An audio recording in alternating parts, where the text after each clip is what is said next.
కడప జిల్లా బద్వేల్లో excise CI ఇష్టారాజ్యం నడుస్తోందని విమర్శలు వెల్లువెత్తుతున్నాయి. ఎక్సైజ్ సీఐ ఎన్నో ఏళ్లుగా పాతుకుపోయిన హెడ్ కానిస్టేబుళ్లు, వైన్ షాప్ ఓనర్లు, బెల్ట్ షాప్ ఓనర్లు ఒక్కటై కమిషన్లు ఫిక్స్ చేసుకుని ఊర్లలో దందా చేస్తున్నట్టు ఆరోపణలు వస్తున్నాయి. వీరిపై వస్తున్న విమర్శలు, ఆరోపణలకు బలం చేకూర్చే విధంగా ఆటోల్లో ఊర్లలోని మద్యం సరఫరా జరుగుతోందని స్థానికులు అంటున్నారు.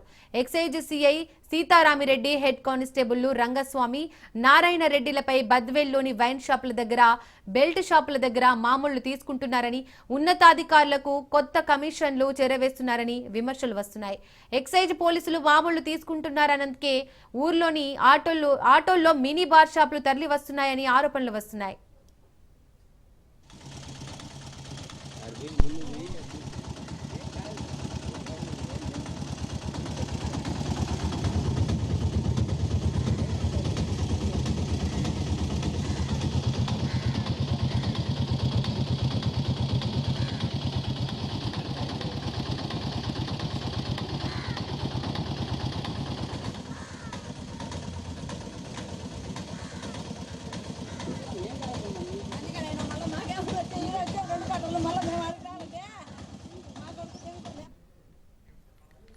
కడప జిల్లా బద్వేల్లో ఎక్సైజ్ సీఐ ఇష్టారాజ్యం నడుస్తోందనే విమర్శలు వెల్లువెత్తుతున్నాయి.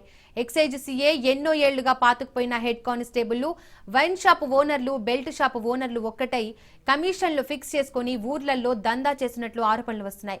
వీరిపై వస్తున్న విమర్శలు, ఆరోపణలకు బలం చేకూర్చే విధంగా ఆటోల్లో ఊర్లలోని మద్యం సరఫరా జరుగుతోందని స్థానికులు అంటున్నారు. ఎక్సైజ్ సీఐ సీతారామిరెడ్డి, హెడ్ కానిస్టేబుళ్లు రంగస్వామి, నారాయణ రెడ్డిపై బద్వేల్లోని వైన్ షాపుల దగ్గర, బెల్ట్ షాపుల దగ్గర మామూళ్లు తీసుకుంటున్నారని, ఉన్నతాధికారులకు కొంత కమిషన్లు చేరవేస్తున్నారని విమర్శలు వస్తున్నాయి. ఎక్సైజ్ పోలీసులు మామూళ్లు తీసుకుంటున్నారన్నందుకే ఊర్లలోని ఆటోల్లో మినీ బార్ షాపులు తరలి వస్తున్నాయని ఆరోపణలు వస్తున్నాయి.